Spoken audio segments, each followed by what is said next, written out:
the way you're saying me, it sounds like you're giving me a statement, giving me a message. That's certainly not the style how television interviews are done in Nepal. So-called India's most influential English news anchor, Arnab Goswami, is notorious as biased, ultra-nationalist and bigoted. His critics have made him popular in search engines with nicknames. His brash and partisan style has shifted the way TV news is presented in India. Here is Al Jazeera's report.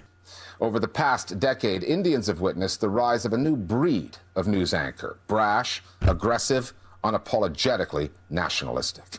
They trade in conflict, fear, and spectacle. It's a formula that tends to pay off in the ratings and online. A prime practitioner of this new style is Arnab Goswami of Republic TV. Recently, he was questioned for 12 hours by Mumbai police on charge of invoking hatred among different communities and using derogatory language against Congress President Sonia Gandhi.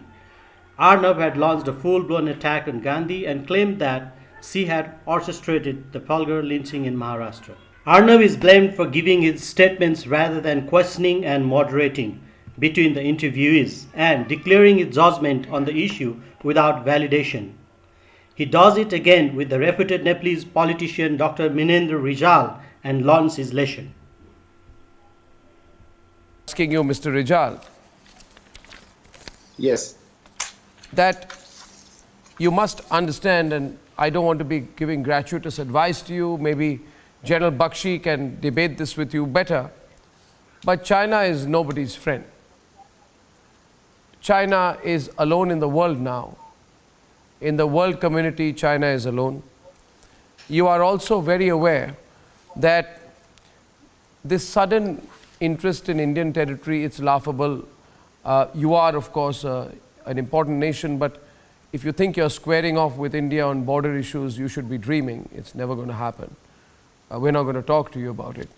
But I only wanted to start by telling you this, that the Lipulake Pass in Kalapani, which is in Indian territory, is a very important vantage point for India to keep an eye on Chinese movements. So strategically we keep an eye on Chinese movements for a long time. Yeah, let me complete my question, sir.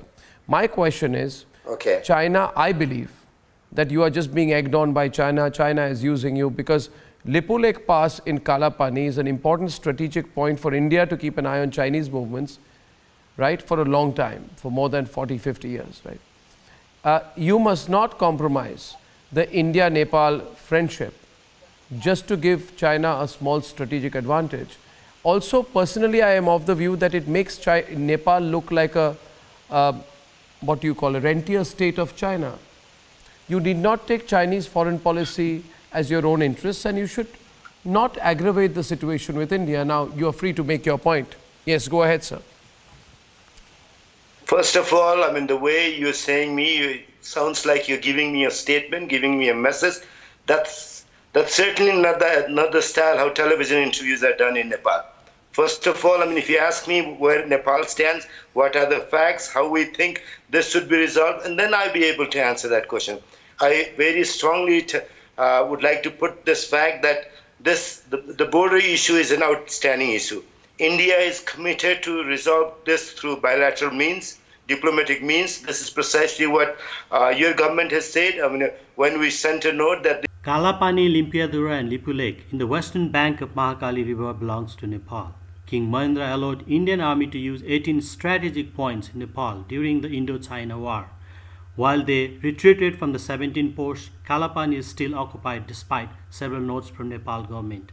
India unilaterally published controversial maps citing different tributary rivers as source of Mahakali. Even the Hindu religious scripture Purana mentions Limpiyadhura as source of Mahakali river. लिपि पर्वतबाट लिपु लेकबाट पश्चिमपट्टिको शिखरबाट आएको चाहिँ नदी चाहिँ महाकाली हो भन्ने कुरा यसले प्रष्ट श्रीमद् स्कन्द महापुराणको मानस खण्डको 116औं अध्यायको 8 देखि 14 व्याख्या गरेको हुनाले शास्त्रले पनि लिपियाधुरा नै महाकाली नदीको स्रोत उद्गम स्थल हो भन्ने कुरा प्रष्ट लेखेको छ।